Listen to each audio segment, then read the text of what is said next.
sir. So our next session will start from 7:30. So we can have 5 minutes break. So Krishna, you can stop the recording.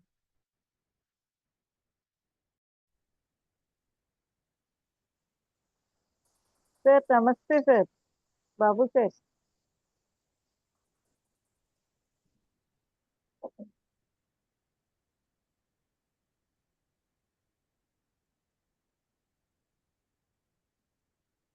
Is it visible? Yes, sir. Sir, namaste. Sir, Sridevi. One second. Okay.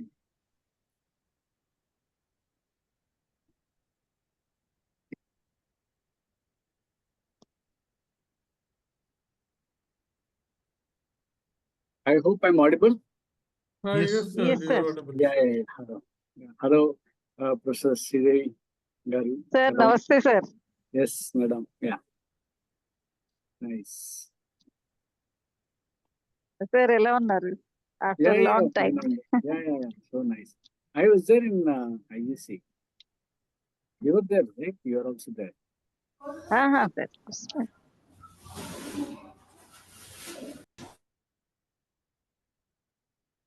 So Okay, let me should introduce Professor Dr. G.L.S. Babu. He is one of our geolegend, not only in India. Globally, he is our geolegend. So just let me brief about him.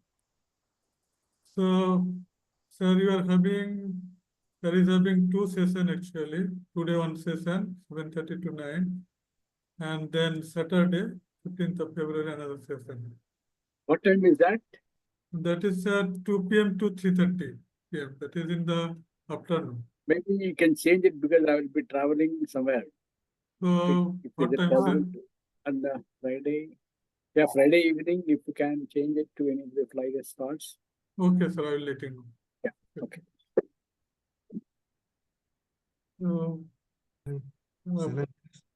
Yes, Krishna, you can start. Sir, good evening, sir. Namaste, sir. Namaste. Sir, it is an honor for me to introduce Professor G.L. Shiv Kumar Babu. And Professor Babu is a distinguished professor at ISC Bangalore with expertise in geotechnical engineering. He has completed his PhD from ISC Bangalore and Masters from Anna University, BTech from Venkateswara University. He has held the prestigious position including Humboldt Fellowship in Germany and visiting the scholars role at Further University.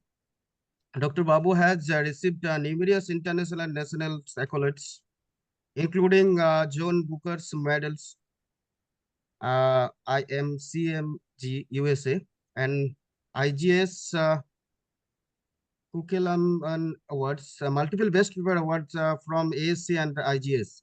He has significantly contributed to the forensic geotechnical engineering and geosynthetic also the risk assessment and groundwater improves. With over a 360 publications, there are many more research scholars guided by him, and the leadership roles in international scientists like ISSMG and ASC. He had made the lasting impact on the geotechnical research and education. He has also served as editor-in-chief and associate editor in prestigious journals, has authors book of soil reinforced geosynthetic. May I now would like to Professor Babu to take this session and over to you, sir. Thank you, sir. I have given a little bit. You have no introduction. Yeah. Fine, sir. Thank you so much. Sir, Thank I you, have Professor downloaded Krishna. one IGS published chapter. So there I have seen in 2023. So whatever, sir. I mean, whatever the information I have, sir, I just introduced. No So introduction. nice of you. Thank you. Thank you, sir. It's all fine, and I must thank Professor Shaikh, Professor Madam Sridevi, and all of you. And is the slide okay, or is it on full screen or what? Yes, sir. Make it full screen, sir. Yeah. Visible. Yeah, it's Visible? okay now. Yes, Yeah. sir. Right now it's okay. Yeah. So this particularly, I would like to talk on this important topic, particularly because when you are talking about disasters, there are a lot to do from our side, but as engineers, we can only prevent disasters next time or try to understand disasters better, and so that the problem of disasters is not there. And definitely, Odisha is an example, classical example of disaster mitigation in the whole country, where they're able to really reduce a lot of disasters because of cyclones. But of course, I'm not going to talk about the cyclones, but I will be talking about more geotechnical aspects related to landslides, retaining wall failures, and all of that. So in this connection, the forensics or forensic engineering is something that helps, and the failures are many, particularly which can be attributed to geotechnical origin. And what we can see is that we can see many things like I'm just looking at there is a point, okay. Can I see the pointer here? The pointer. Okay. So you can see a lot of failures here. It can be a drainage failure. It can be a landslide failure. It can be a slope failure. It can be earthquake failure. And this can be an embankment failure, which you quite regularly see in India in every monsoon. And this can be, again, a shallow failure. This can be a dump site failure, or, where you have some waste is collected everywhere and leachate is not being treated properly, like leachate is stored. There are a lot of geotechnical hazards that in the country that I think it's too many, and we have a lot of responsibilities to handle all of these hazards. Then only we can talk about good progress.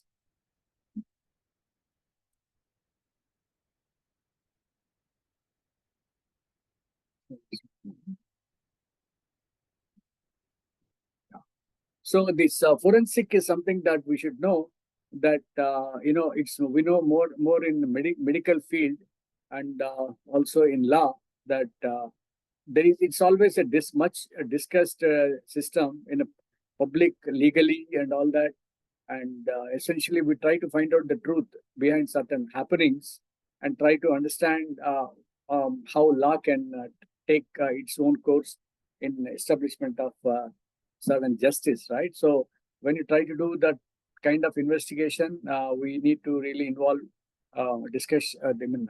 It's more a public thing, and but at least when you are trying to talk about geotechnical engineering or engineering in one sense, it's a forensic engineering is nothing but the engineering connected with assisting a legal system, and we need to provide facts so that the legal system takes its correct course. Like we know that lawyers are all not they do not have engineering background. We have seen a lot of lawyers, having a lot of problems in understanding the engineering aspects. With the result that there was much more problem in engineers. I mean, the engineers had a lot of difficulties in trying to explain, some of the problems, and with the result that they had very very unusual circumstances wherein they were in jail. We know one lawyer. I know one case. In some of the cases, I know the lawyers were not able to understand properly, with the result that the interpretations were much more complicated, and they ended up in jails. So that way, it's very important. I also know many cases where engineers, after retirement, they took legal degrees, like after they retired from service, or even during service itself, they acquire a lot of legal qualifications so that they can do better. Even techno-legal services are quite, they're very lucrative in the country, because you have a lot of failures as well. So, but at the same time, we don't want a lot of failures. So that way, the ASC is one of the topmost bodies in the world that really push this area. And forensic engineering is nothing but the application of engineering principles to the investigation of failures. We're trying to look at or understand failures or performance problems. In fact, they have a journal of performance of constructed facilities in ASC, which is a very unique journal, which was started long back. And when we say what is forensic geotechnical engineering, is something that what we define, that it's a scientific and legal. It has a scientific perspective, it has a legal perspective, and we try to deduce certain have some facts or some reasons to understand why the distress has happened or why the failure has happened. And if they're more in geotechnical origin, we say that they're forensic and forensic aspect like geotechnical engineering. So that way we saw many failures. I showed you many things, and one thing that people should understand is the difference between forensic engineering and normal design engineering. In normal design engineering, as civil engineers, we collect some data about loads and whatever, what kind of loading is there and what kind of soil is there or what kind of system is there that you need to design. So you design, then once the design is construct, and then if you want to do certain things, you do certain lab tests, you have to do field tests, all of that. So for example, if you want to construct a highway embankment of some height or something, we do some SPT, which is a field test. We try to do some lab tests, which are, track cell tests or something. And we design, say whatever is the height, we get the engineering properties from both lab tests and field tests and design the embankment. And once the design is approved, it is also constructed. So the analysis that we do is that standard methods that we use, it can be a finite element analysis, it can be a limit equilibrium methods. There are so many methods of analysis that we use, which will tell you whether the structure is safe or not, or even it can be used to many other applications, like in the analysis are very important. And the design, the important thing is that we want to say that the performance that you have, like whatever you observe or whatever the structure you have, will it satisfy certain design requirements. So we want the acceptable behavior of the structure, and we keep on evaluating its performance. But when failure happens, like with all that, sometimes the failure could happen. And what do you do? So the failure can be of many reasons that we'll see. And the aim here in the forensic engineering is that we try to investigate the failure, and we also need to fix who is liable for this. Like, is it a design failure? Is it a construction failure? Is it a certain loopholes in the specifications? There are many issues that can happen. And the method of analysis of the failure is that we look at failure pattern, like say for example, a slope stability or a retaining wall failure and all of that. We try to look at the type of failure. We say the distress pattern. Then we try to conduct some standard tests, field tests, because say for example, there is some collapse. We try to find out, take soil samples both in the lab test and field tests. Like maybe the soil is poor there at the in the zone of failure. So we try to measure those values. Then what we do is that we come back to lab and do certain tests, model tests we call them. Then sometimes it may be difficult, model test may not be completely okay. And we may have to do special tests. So for example, we have what is called centrifuge modeling. And we do centrifuge modeling, and maybe that's a special test.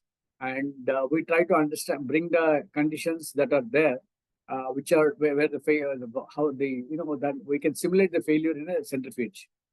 That's the best part of it. And I should say that only in India, we have only in IIT Bombay and one of the very big facilities in the country. It's a national facility. Centrifuge modeling is done in IIT Bombay, in other places also, but not in a very limited scale. So, for example, they have it in IIT Madras, but they don't do so well. They don't use it well.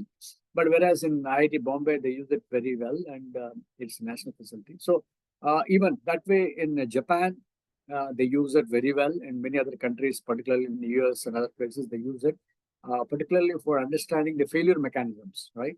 So the that is called we have special laboratory tests and field tests and whatever. Then we need to get simulated parameters that may be that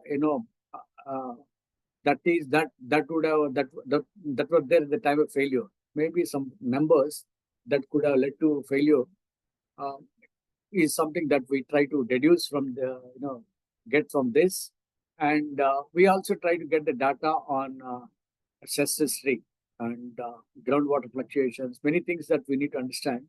And once you get all the data, then we try to analyze and simulate exactly the failure, why it happened. So check for all the conditions that we have, verify so you may have a design specifications, then you may just check whether the design is followed properly and all of that. Try to look at how it is comparable to what you saw in the field, and try to come up with a hypothesis on failure. And sometimes you can even have failures of similar type. You can get the data and then compare them and see maybe are you correct in trying to come up with a reason like this, that this is the reason for failure. Here the thing is that result should be that identify what went wrong. Say for example, there could be a lot of rainfall, or there could be an earthquake that led to this problem, and why it went. So what is the reason? So for example, the shear strength of the constructed facility, say an embankment, was maybe lower than what should have been there, and when, what conditions, what it means is that at when we say there is a rainfall that occurs, maybe at some certain duration, maybe there's a lot of rainfall, but it will not fail immediately. Maybe after 15 days, it may fail, something like that, and it may lead to some sort of failure, like date of failure, timing, everything is important, and who is responsible also is important. All this, so that way you need to differentiate between forensic engineering and normal design engineering, and this is very important because I have seen that a normal engineer cannot be a forensic engineer. Forensic engineer needs more experience, more understanding of fundamentals and other things, and good wider experience and its implications also. So this is very important. So where did it start? Where did it all start? I think this is also one should know. There was Professor Leonards and from Purdue University, and he gave a lecture in ASC on the investigation of failures. Maybe that was one of the first lectures about failures in the which is really very popular. And he defined the failure as the unacceptable difference between expected and observed performance. This is a very interesting definition, very generalized definition. And the difference is that, like, we expect something, but then that was not there. It was much below. Like even a student, you can say that they expect from a student a very good performance, but then the performance what you have is different. So we say that it's not up to the mark, right? So that's the way that he defined. And we need to understand that there are different types of failure, like we call it as ultimate limit. So we, in fact, in structural engineering or any civil engineering design, we consider ultimate limit state and serviceability limit state, right? So the ultimate limit state is nothing but a sudden failure, right?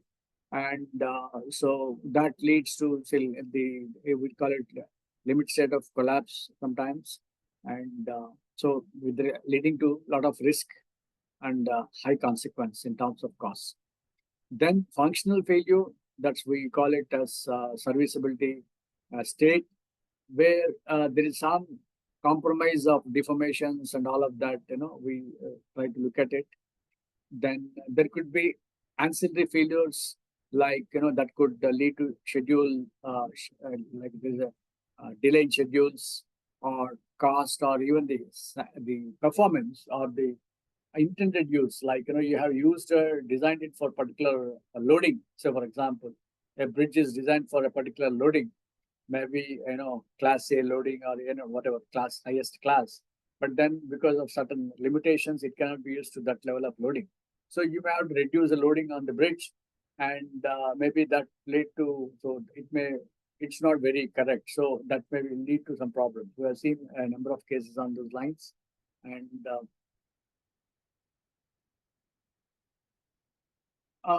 causes of failures, like if you look at whole the history of failures, design deficiencies are high, 30%, and I have seen many design failures.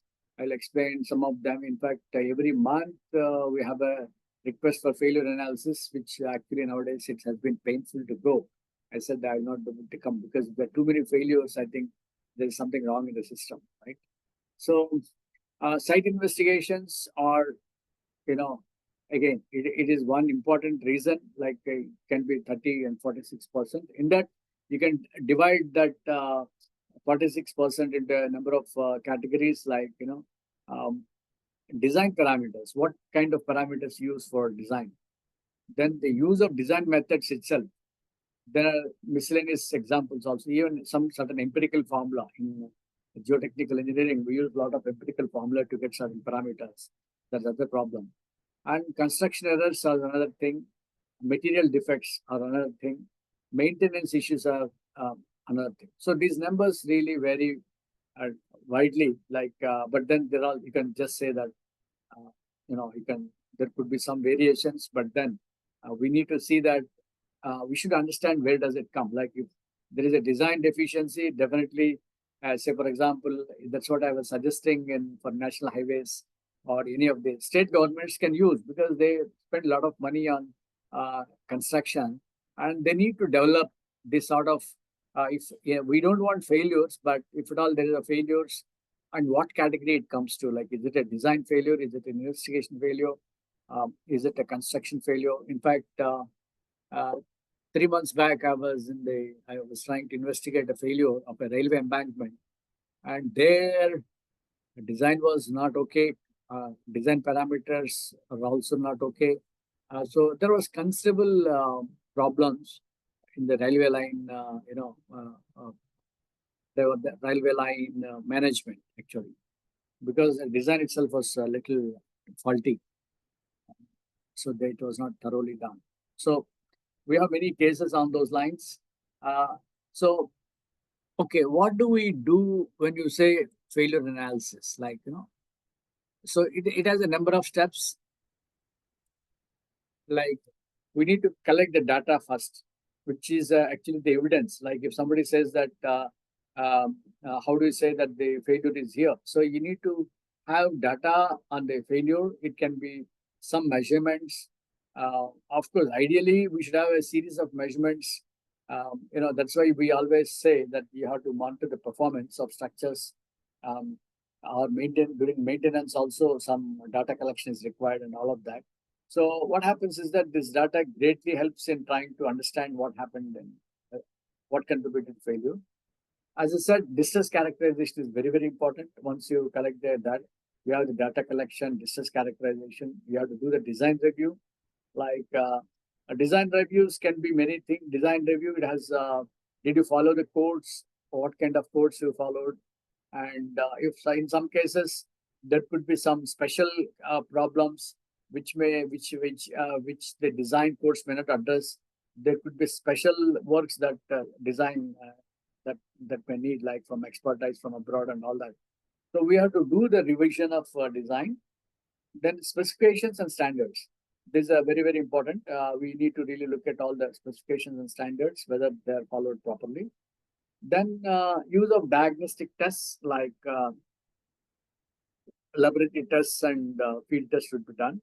The role of instrumentation and sensor-based technologies for observations. Nowadays, it has become a very big thing. Like even you can use a drone survey. The moment you have, the failure has occurred, drones can capture a lot of failure, patterns and analysis. One can really get very good images on drone and look at failure patterns before once after, then you can go to the site and then look at many things and understand, because sometimes in a big site, it will be difficult to cover everything.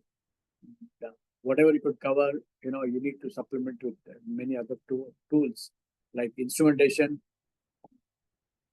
whatever one can have, and also the putting some either sensors or even equipment like drones and all of that.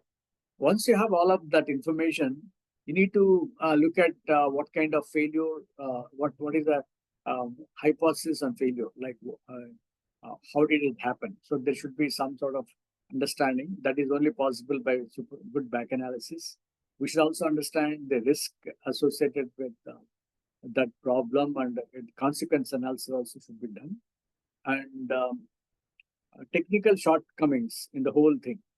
Say, for example, once you identify various issues in the failure analysis, you'll understand where was the problem. So sometimes, I know about a nice statement that Professor Kerry wrote, who is an authority in geoenvironmental engineering. He made a statement that you get what you inspect and not what you expect. It's an interesting statement that inspections and maintenance are very, very important, and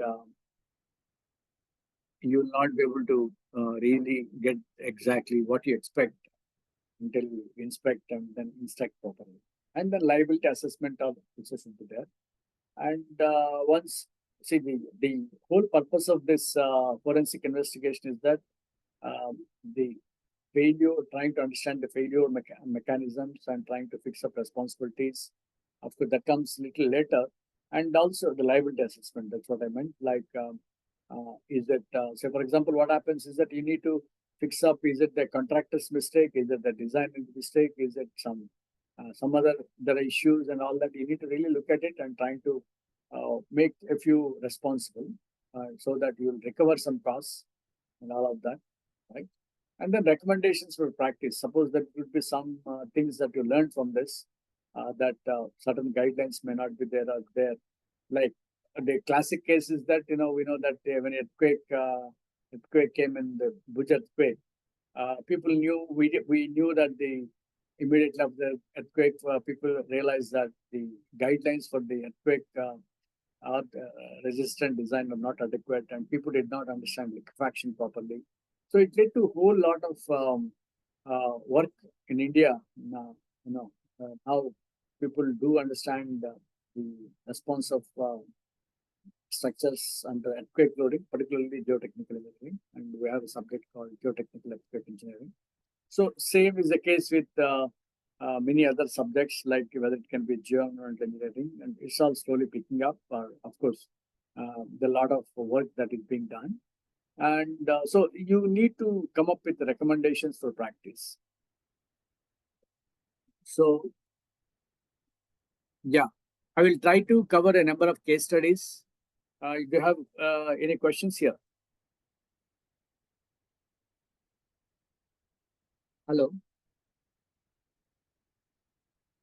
I think all of you must be having dinner or something. I don't know. No, sir, we are there.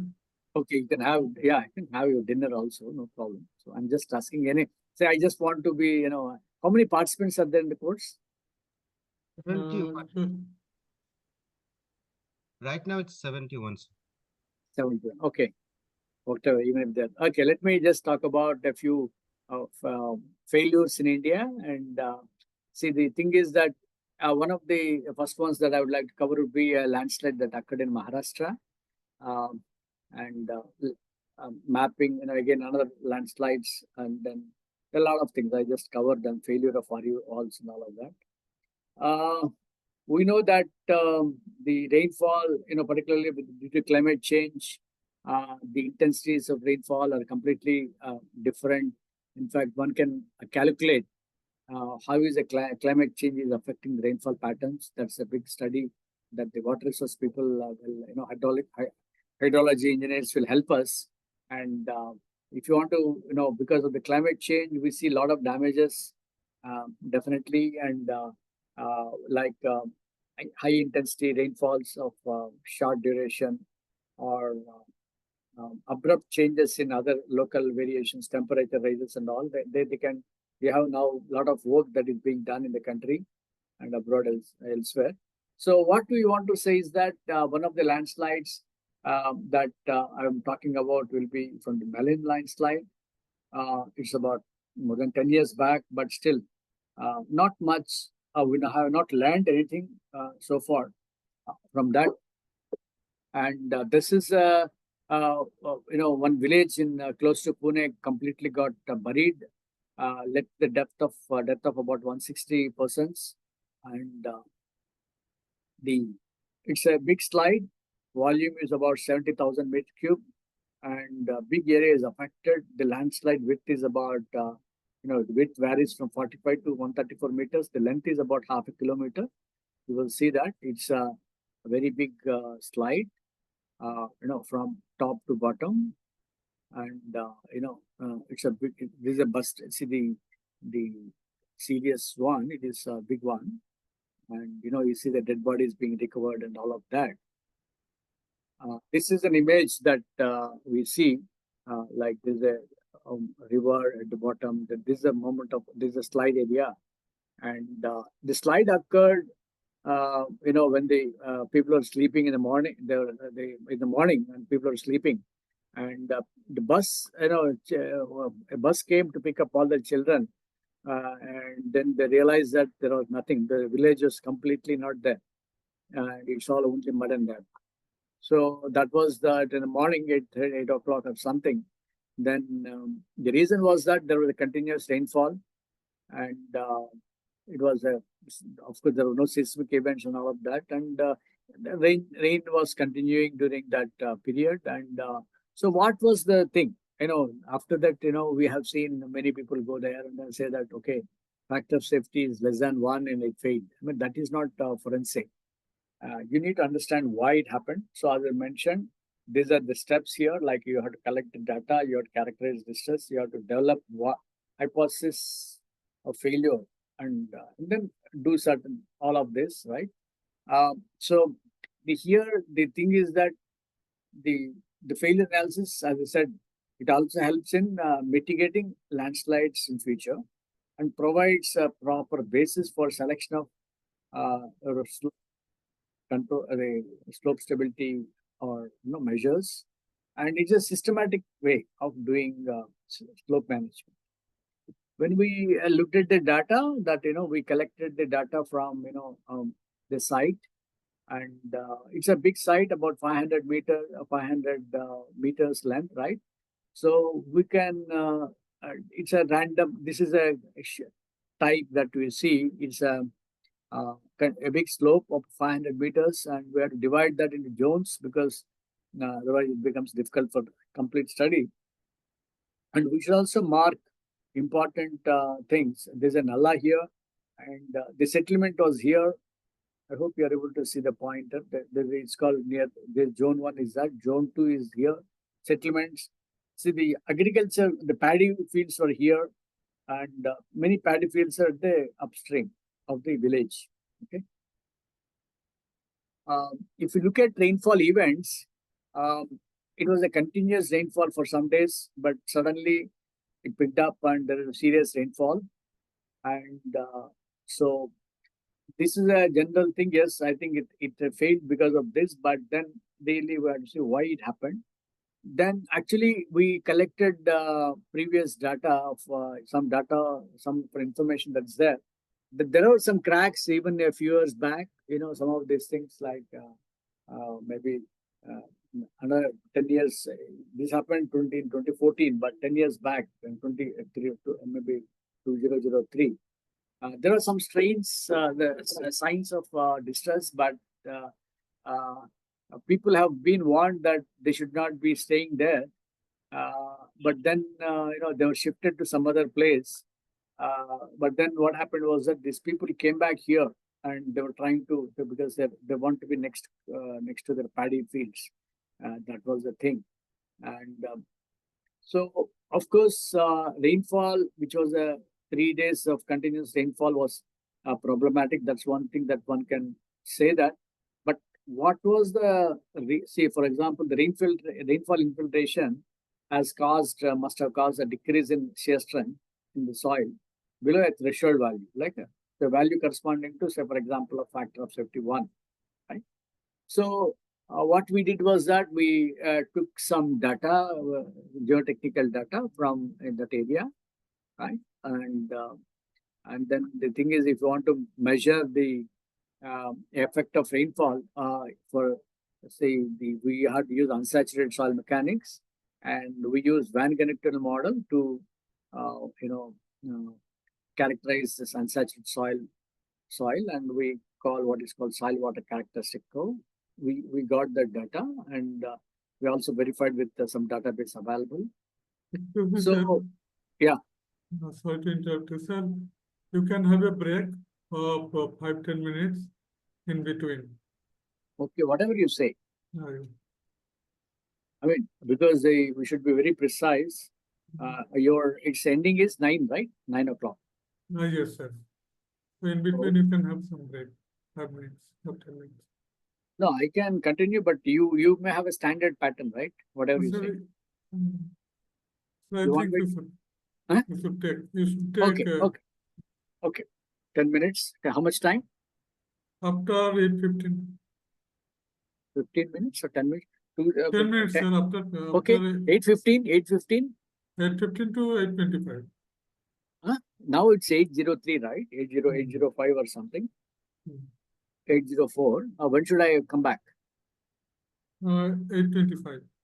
8? You want to take break now? No, you tell me. See, I go by you. I mean, 8:15 you take break, and after 8:25 you rejoin. So, okay, now I'll continue, right? Yes, sir. Yeah, okay, 8:15, I'll take a break for 10 minutes, right? You said. Yes, sir. Okay, great. Okay, so now I will try to explain about back analysis. There are two types of analysis here. One is called deterministic analysis, where we try to get values corresponding to a factor of safety of 1. Okay, that we say, for example, in slope stability analysis, C, phi, gamma, a combination of those things you can calculate factor of safety using 3 of them. But then the values that are corresponding to factor of safety of 1. So, for example, classically with cohesion will reduce with rainfall. So we try to identify those parameters and say that because of this reduction, we say that the failure has occurred. But the probabilistic analysis is another important thing that we do, that there is a combination of parameters. It's not just 3 parameters that lead to failure, but there will be a combination that can lead to failure. That's what we do. So that's why we say that the probabilistic analysis is much better, and it's more widely accepted because a lot of uncertainty is there in some of these things. Okay, so what we did was that we do a numerical analysis, and we also did probabilistic analysis, which we using inverse analysis, and that is the reason. And we use as I just mentioned, we use Van Genetic model, and we want to simulate this rainfall events.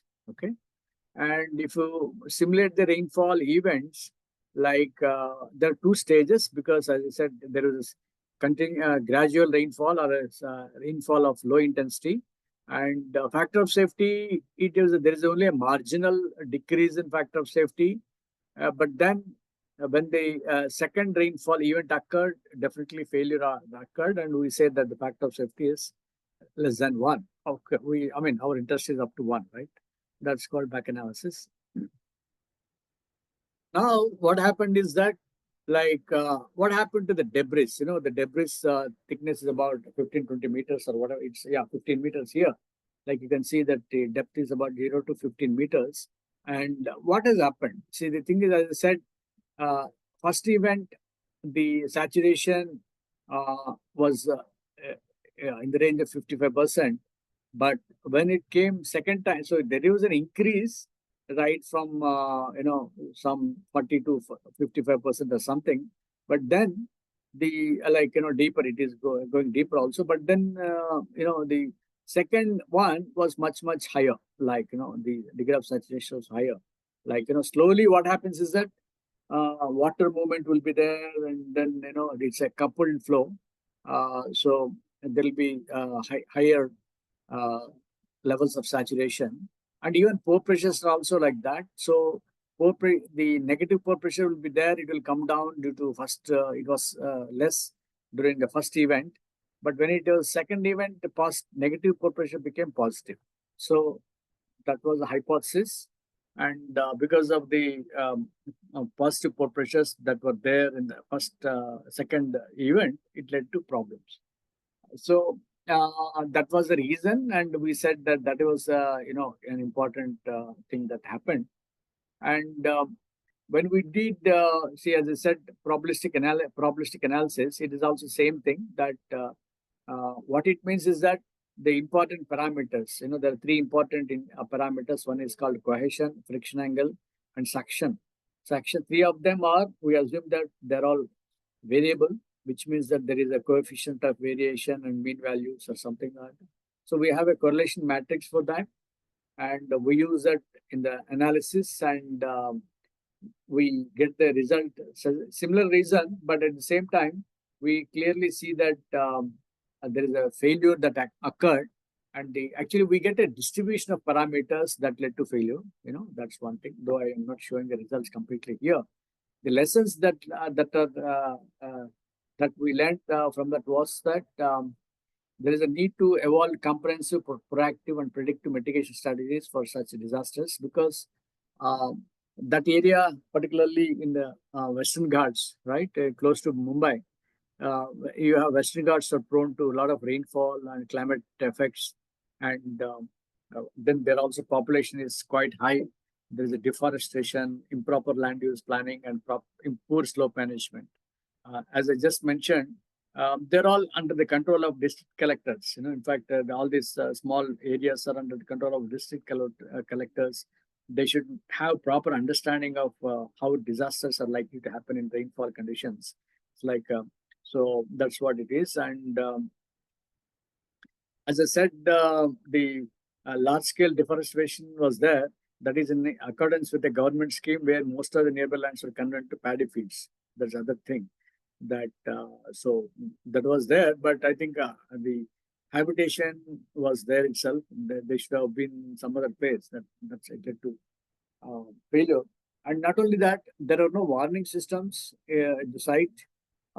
So it's important to monitor, for certain areas that have probably the chances of slope failures, better monitor inclinations and pore pressures and all that, particularly when the slopes are settled near slopes. This is what is done in many countries, like, say, for example, Hong Kong or many other places.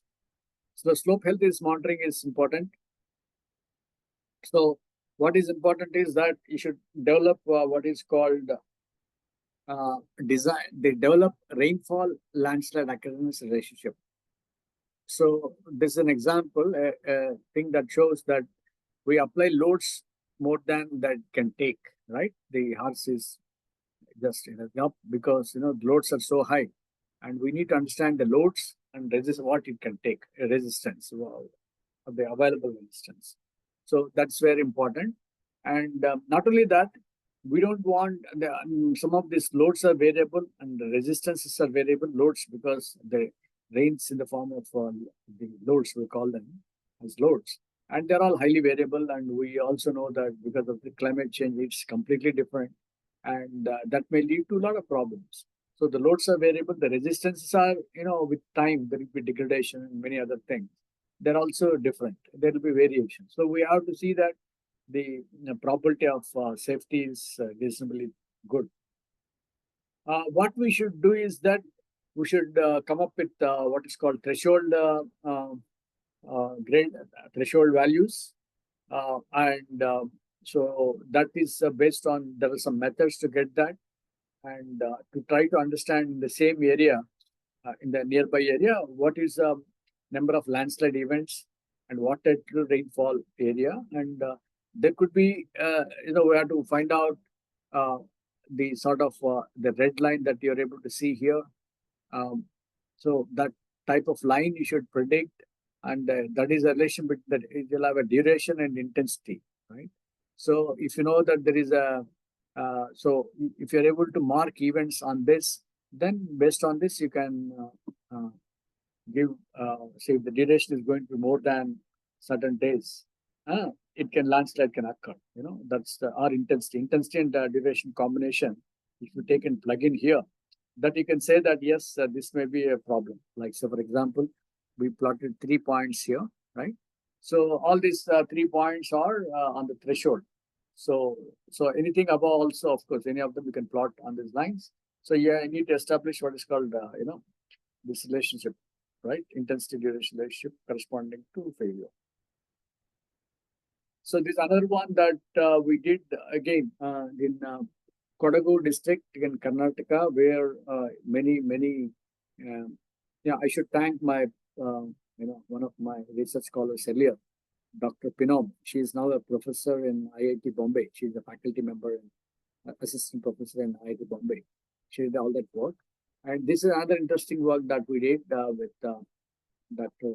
Himam Shirana. She is now in US after a postdoc in Netherlands.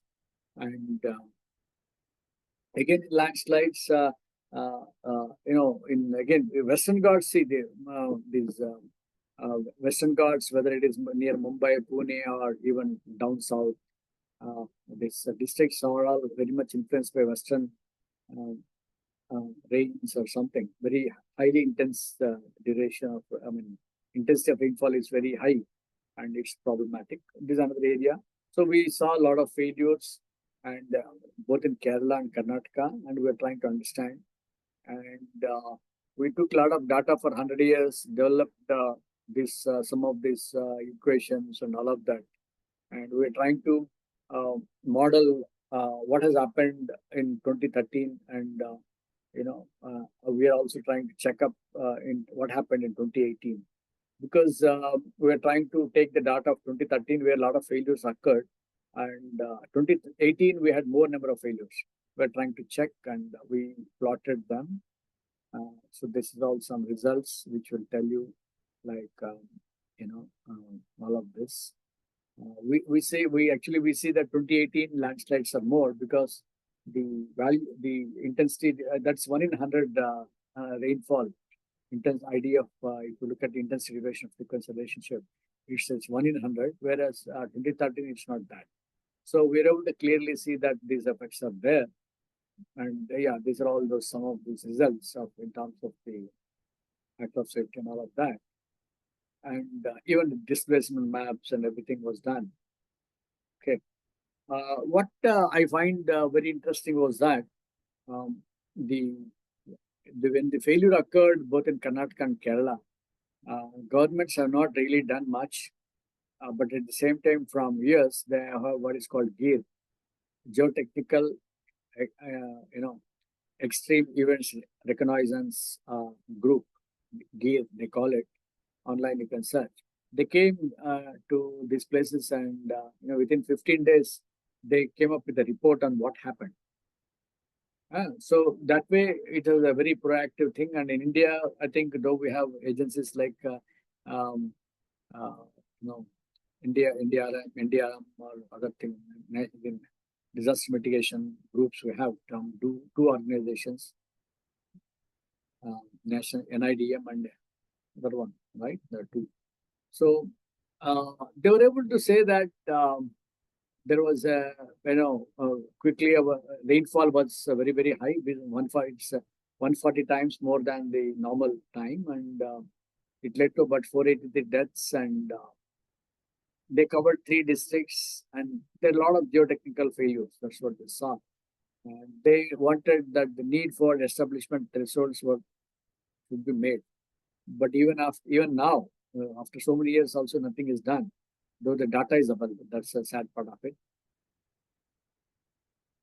So what we see in India is that we have disconnected and sporadic attempts at understanding large-scale failures. No need to have systematic efforts by the local government as well as local engineering colleges or geotechnical communities to improve understanding and practice. This is where this geotechnical we call everywhere this structural engineering, geotechnical, water resource groups are there. They're supposed to do this, but unfortunately, as teachers, we are only busy with undergrad teaching, but we are not able to contribute in a big way. I appeal to the community here that, lot to be done. Okay, I think I'll take a break at this page. Thank you very much. I'll continue. Yeah. Yes, sir. Thank you, sir. Yeah. Thank you, Sridev. Yeah.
Hello.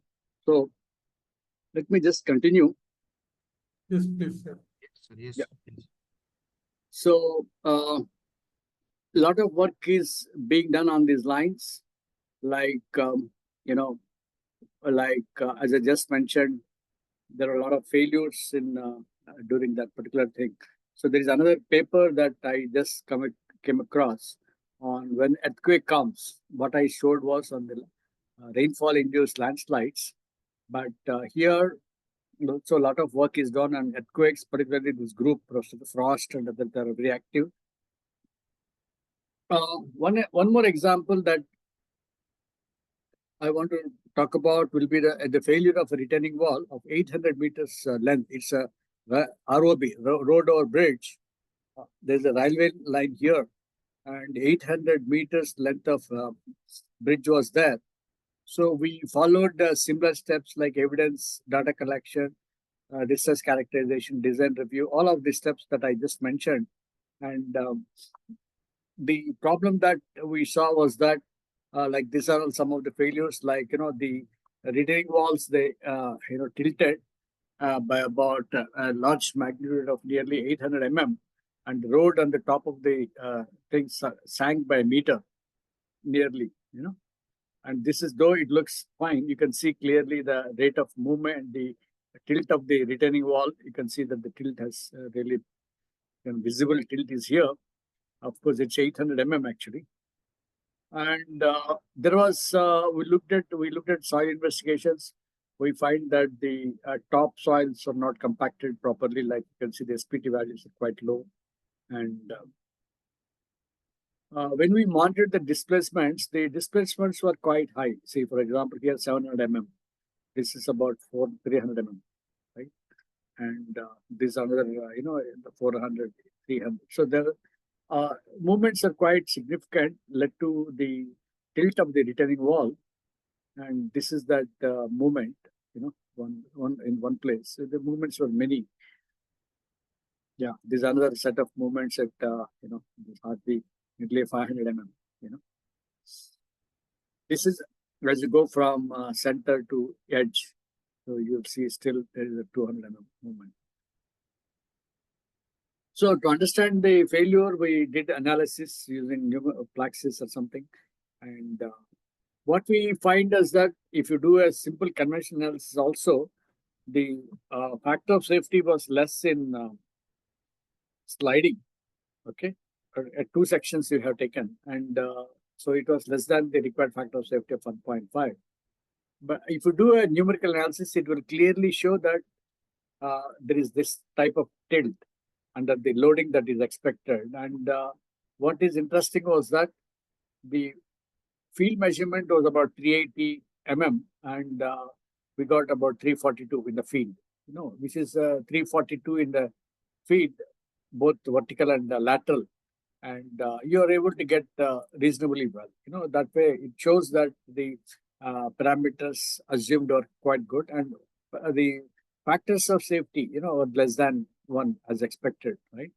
So what we did was that, yes, this test results are reasonably okay, and they're able to explain the failure properly. And the lesson that we learned was that the backfill compaction was not satisfactory, and design is a mistake. And the final thing was, what we did was very interesting work, that rehabilitation was done using a very cost-effective and innovative method, and that resulted in confidence building among engineers. What it means is that the retaining wall, which is just out of the plumb by good magnitude, both the retaining walls are joined with some tension members. We just removed the top layers by about 3-4 meters and then connected them with tension members and backfilled back and then constructed the road. And that led to, actually, the initial decision was that since the structure complete 800 meters length, retaining wall is not good, they had to demolish it and reconstruct it. Like demolition and reconstruction costs were quite high, like 8 plus 8, 16 crores. But when we try to do this simple retrofitting with tension members, it was about 4 crores. So it was a very nice, simple thing. This actually was published in a journal as well. And it was very useful in repairing it. Even in fact, I went there some time back and it was very good. Since it's a failure analysis, I didn't explain much, but that itself forms a very interesting paper. And this is another thing in somewhere other place that retaining wall. Always this type of failures I get every month one inquiry, and it's very frustrating. And retaining walls, always they have, if the compaction is poor, if the connections, there's a bulge here, they're trying to put with nailing. That's what, there's a failure of the another retaining wall somewhere. A lot of failures are there. This is another type of failure that we saw. And luckily we rehabilitated this retaining wall in a matter of about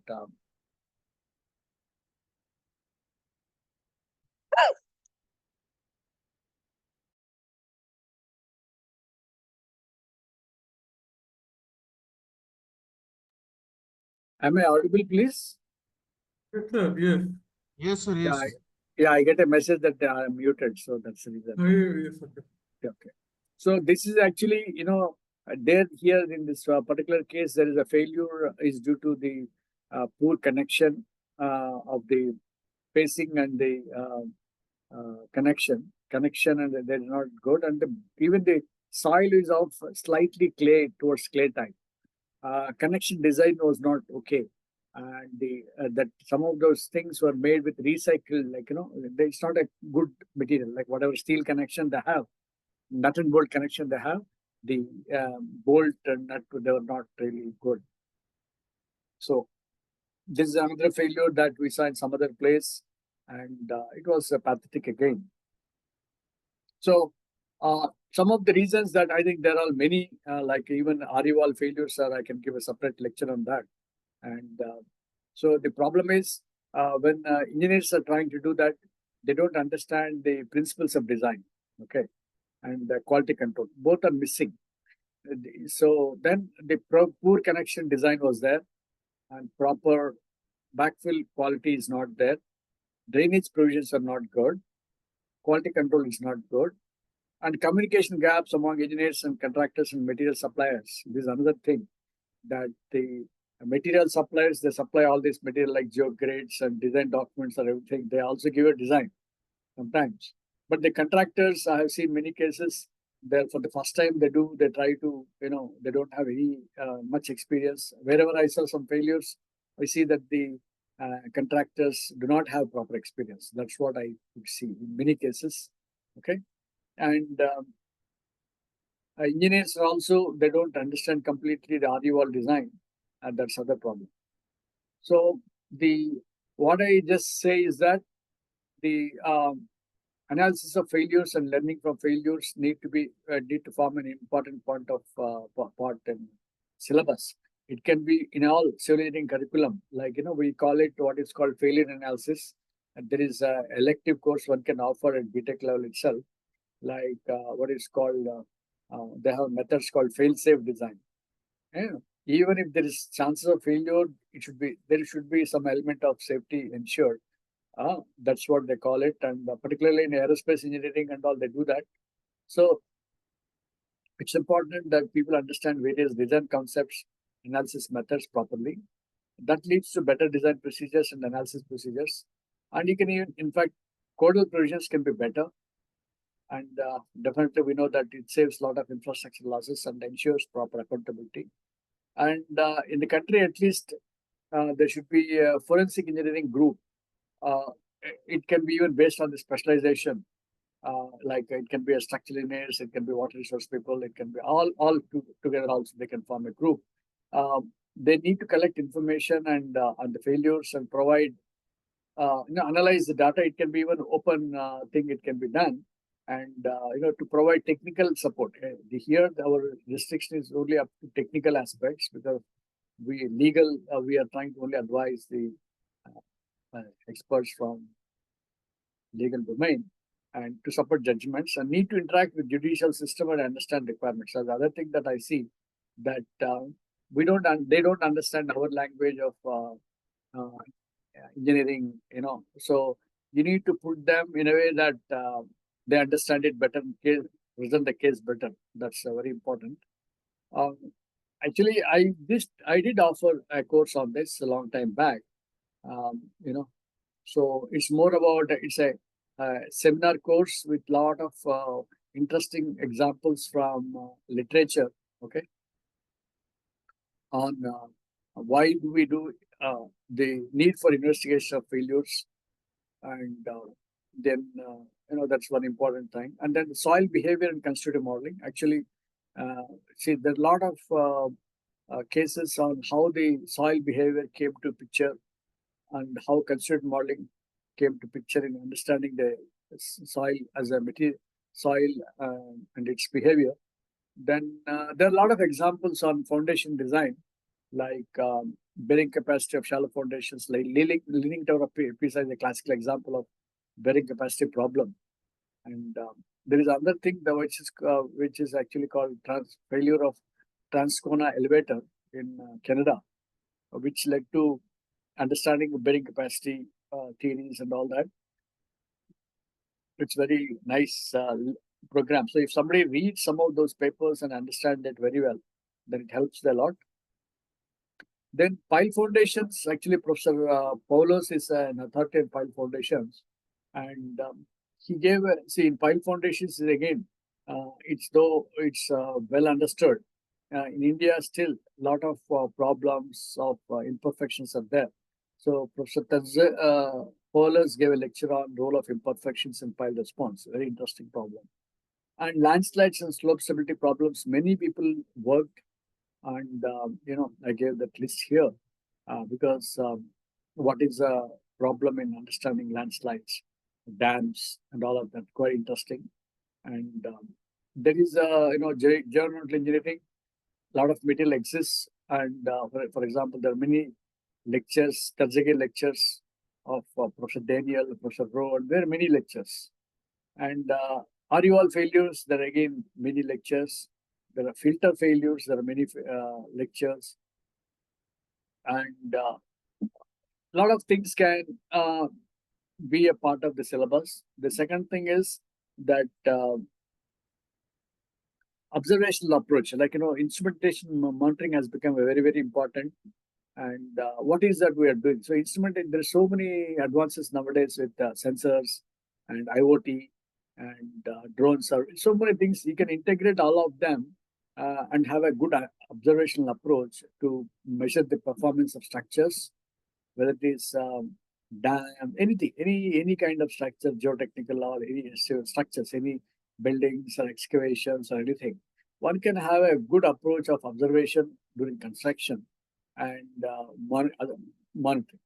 Then the data collection analysis is another important area that nowadays people are talking about so much on these two topics, data analytics. But a lot of maximum data is available in geotechnical or civil engineering particularly. So you can really look at how this data analysis tools can help us in trying to understand loads, resistances, models better. And not only that, people have to use advanced methods of data collection, like nowadays data collection methods have improved so much with apps and all of that, machine learning tools and all of that. The other thing that I just mentioned was the design approaches. The design approaches, actually what we teach as teachers in our classes is the factor of safety approach, right? Sometimes only in structural engineering we teach it better, but when it comes to roads and other issues, the design principles are not well elaborated. And that's a big problem. So the design approaches themselves need to be really looked into it. Like, so for example, filter design, or it can be any other issue, or even a pavement design is not very precise. Like, it's based on CBR method of design. And so design approaches can be many, like it can be a first level factor of safety approach with the proper definition of the factor of safety is nothing but resistance by load, but the resistance had to be properly developed, loads had to be properly developed, properly chosen.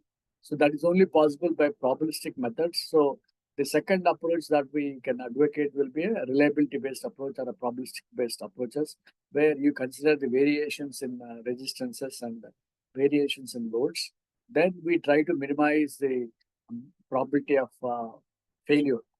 We want to, because when loads are there and registers are there, they're all variable. There is always a probability of failure chance of 5%, 10%. We don't want it to be higher. We don't want it to be 30%, 20%. So we want to reduce it to very, very low. So this is what nowadays people are following. It's called risk-based design approaches. And the third one is, of course, people are talking about, first thing is there have to be safety and sustainability, resilience, and there are so many terminology that people have come up. And particularly, for example, resilient designs. And so that's a classical example. And, we have a lot of approaches there as well. Design safe approach is another thing that I just mentioned. Like, there could be, redundancy in design, necessary redundancy. Like if something goes wrong, something else will take the load. So it's called design safe approach. And then we have to recognize that the human factors are there. So how to reduce these human factors in engineering failures, like proper training, particularly we see in India that training is not complete. And so importance of continuous education training is important. Ethics are important. Some of these things need to be addressed very, very well. Okay. And I just want to highlight that in our IS codes, we have a number of guidelines. I hope some of the faculty in all this, they're covering this for codes in disaster mitigation management, right? IS codes for earth-resistant design and, cyclones resistance, and then landslides, right? Construction of cyclone shelters, and, masonry construction for earthquake resistance, and many things like the fire earthquake safety assessment, mass evacuation guidelines, emergency management, security and resilience.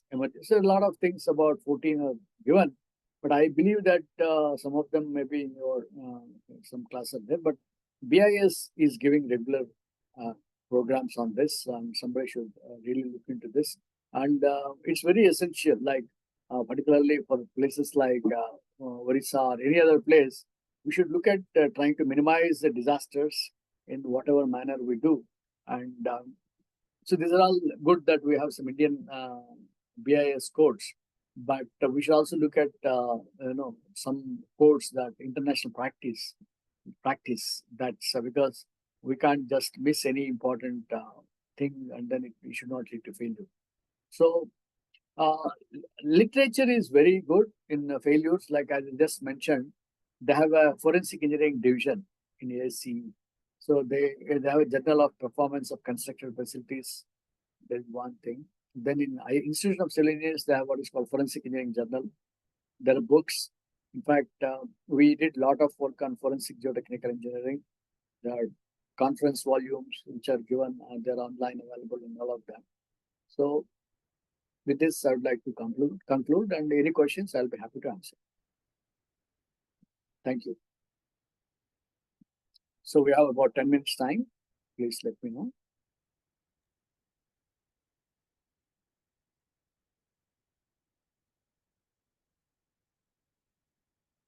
Hello. Yeah. Yes, sir.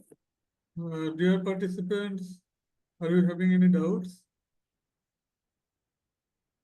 If anyone is having doubt, please unmute yourself and ask.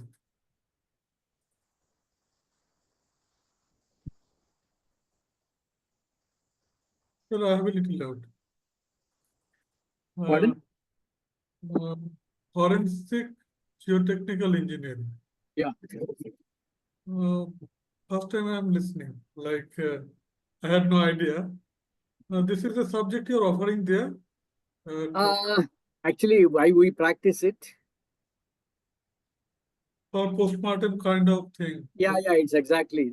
Postmortem is little very harsh word. It looks like, but it is a more a stylish word in engineering practice. Yeah, forensic. Yes.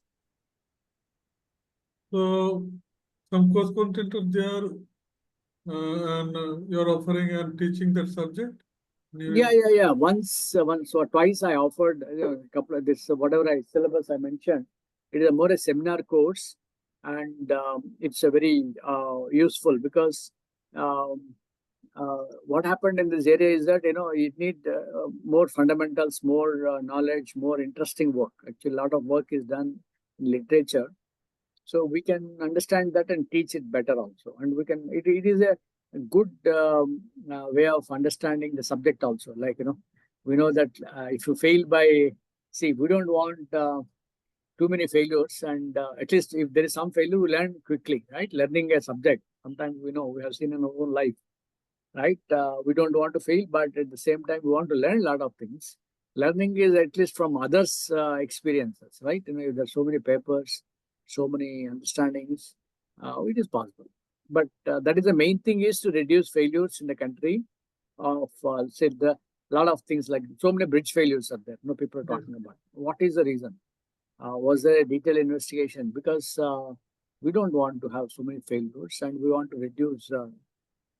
So, for example, bridge failures, scour design of there are leak. We use some equations. IRC code gives something, IS code gives something, which is correct. Is it? Are they? If you compare with international practice, is it? How are they? All that needs to be done, because until those examinations are done, we can't change our codes, right? See, you have a very good community here, teaching community. We should understand this much more closely, and it's good. That's all we are for, right? Or teaching. We're all engineering college teachers, right? And sir, I think NDT, non-destructive tear. Correct. These are important for this subject. Correct. NDT is important, yes. Maximum Very important. NDT, yes, you're right. So from my side, this much, sir. Participants, are there? Anyone having doubts? Is there anyone? Please. So I think all are exhausted because after office time they are having this FDP. So very good evening to you. Yeah. So just I'm looking forward for some suggestion. Yeah. Suppose say in the case of forensic analysis, yeah, if we find any defect, construction structure, so what kind of measures can be taken, either to discard the project or discard the element, or it to depends. No, say for example, see, we have to understand that you must say any structure or any beam or column or whatever. If you can be repaired, it can be repaired. It's again, that's where analysis shows that there is a clear failure because of this reason. So for that reason, you have to retrofit it properly. So retrofitting measures. Like I give an example the other day too. I didn't have time to explain that. That the two-way lane to four-lane it was done. Okay. And so this is a standard practice in national highways or any other department. Two-lane and four-lane, if you want to make it, the two-lane road has to be, the extra additional that you're area that you are trying to cover has to be really good. But sometimes, if it is going close to the water-bearing strata or some tanks are there, particularly in some places. It will not be there everywhere, but along so many kilometers of length, there will be some tanks here and there. So that there will be poor soil condition, and our people do not look at that could be a problem area. Maybe 10 kilometers are all right, but 11th kilometer, maybe in 100 meters, this problem is there. So that problem, that is good enough to solve, create a problem. So we have seen where the soil was soft, and but then the road with same specifications were continued, right? You can continue. You don't really look at that local site specific problem, because though it is very clear that next to the water tank there could be a soft soil condition, they never bothered about it. They just went ahead with the same specifications, and the specifications are that, see, since you put an embankment on a soft soil, it led to slip failures, and then there is a seepage also through the tank. So all the water was going through the embankment and it led to failure. But what people thought was that it's a road failure. So they were really busy repairing the road. Then actually they didn't understand it is deep-seated slope failure. Okay. So this is where, understanding that they were using geogrids, geocells and all that in repairing the road, but it was failing continuously. So then luckily, I mean, again, we did the investigation and find that when I did all the investigations, with geophysical work, geophysical investigations, it was clear that 10 meters, the strength of the soil was poor. Okay. Because at the same point, the water from the tank next to that was coming there at the same point. And it's also on the water, the next side bed is also there. So it's a serious issue and it was a problem. So we had to do a lot of repair and it is now satisfactory. So, but then more than a year, 1.5 to 2 years, there was a problem. Recently, even last month, about 3-4 months back, where railway embankment, where they have to, it is supposed to be 100 kilometers per hour, and there is a failure. And our railway engineers, they're all engineering services people, they're putting packing below the railway sections, and they're running at 15 kilometers per hour, which should have been at 100.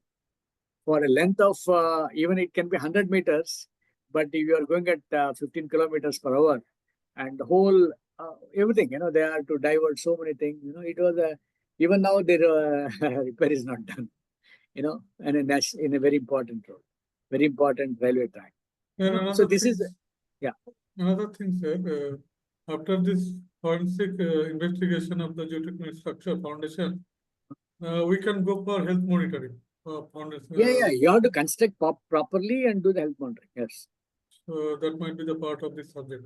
Sir, actually, I want to offer this subject, very interesting, because many structural foundations are becoming older and older. So this subject is becoming like very interesting. So I want to offer. So can you please help me to develop course content and some?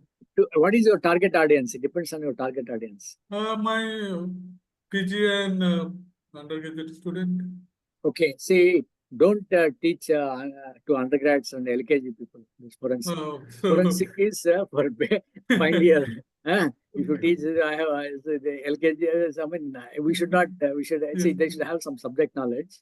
Okay, and BTech final year or actually MTech or PhD level. Or you're trying to talk to some professionals, like if you're giving lectures to teachers, you can do that. Like in your experience, you must have seen, record failures and take some case studies. It can develop that subject in a way that it helps.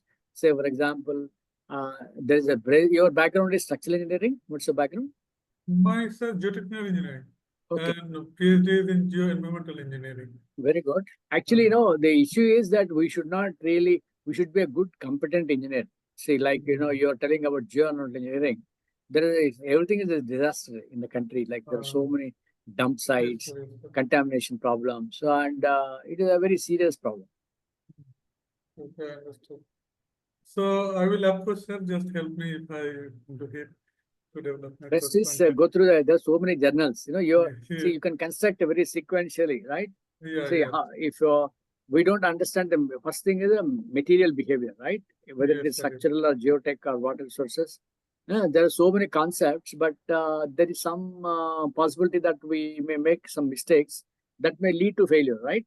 What are those? That if you're able to understand, even your teaching ability will also increase. Like if you're able to explain failures and then tell that this will be safe like this, it will be very good. In fact, there is a book by Professor Malcolm Bolton from UK. He writes a very good book. He explains first thing collapses in behavior, collapse of excavations, bearing a best problem. First chapter is that. Okay, first few chapters are that, one. Then after that, he'll introduce concepts. Because you don't understand the soil type, you don't understand the problems associated with each soil type and all of that. Okay, yeah.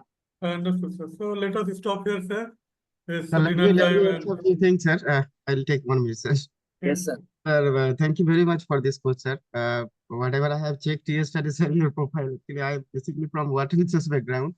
And Yes, sir. lastly, I understood that, sir, you were the guide of Dr. Haldar, sir. I mean, Yeah, my PhD from IIT Bhubaneswar. So that sense, sir, I have checked your profile, sir. I mean, your dedication to the research and teaching and professional service is like it truly inspiring, sir. And today, you. talking about today's session, the clarity in which you presented in complex concept and their real world application is really, I mean, immense beneficial for to all of us. And to contribution to especially your contribution to the geotechnical engineering, which Huge. continues use, sir. And And sir, we are grateful opportunity. I mean, we are you are, like sir, very happy. sir, actually you are a geo legend and we are proud of you, sir. We love you, sir. We love Thank you, you so sir. much. Sir, looking Yes, forward to yes. future interaction and collaboration, sir. Thank you very I much. come, sir. I come so many times to Bhubaneswar. I don't know how many This, times I Sir, come. I got a this time, question to sir, you, you sir, have to if you don't visit mind. Yeah. our I think there is a university. question. Yeah, Sir, please. Tell me, sir. I'm sorry to take you a few minutes, Dr. Please. Shaikh and Dr. Krishna Garu. Sir, there is a issue has been raised. When we want to strengthen any column by retrofitting, Yeah. either by carbon wrapping or by additional reinforcement, do I need to address Hmm. the soil characteristics or No. not? No. See, unless there is a soil structure interaction problem somewhere, that led to, say, for example, difference settlement in the soil led to that problem. Then it is very easy, we can find out, is it from the soil problem or is it a foundation structural engineering problem? No, sir, what I'm like to submit to you, sir, we want to enhance I mean, we are going to increase the size of the column. Okay.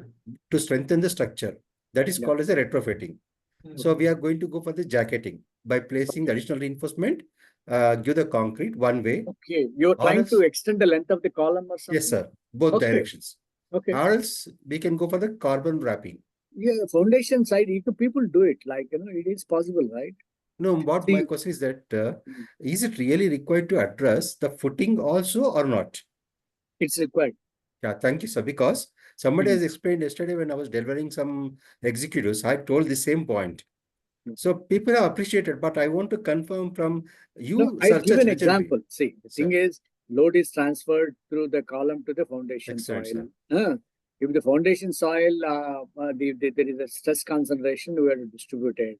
Additionally, we can put even micropiles. Even in an existing building, you can put additional micropiles or grouting can be done. You can do that. It's not a problem. Just we were worried about, I am increasing the size of the column by jacketing, then there is an increase in the load. So what about the foundation? So somebody has explained. Should be done. Okay, thank you very much for confirming. Thank you, sir. Thank you. Thank you, sir. Great. And have a good night, sir. Thank you. Good day, sir. Namaste. Sir, namaste, sir. Oh, Namaste. Thank you very much. Okay. Thank you. Great. So when is the next one? Yeah, you tell me what is the title? I'll let you know, sir. See, because we have a program in Dam Engineering Conference running tomorrow and day tomorrow. So day tomorrow night is okay because on Saturday I'm traveling morning. That's the problem. So Friday night. So Friday evening is okay. I can manage. Okay. Same time. Either first session or second. Second session is ideal, like 7:30 to 9. Okay, sir. Yeah. Thank you. Thank you, sir. Yeah, make some adjustments. Sorry. Yes, no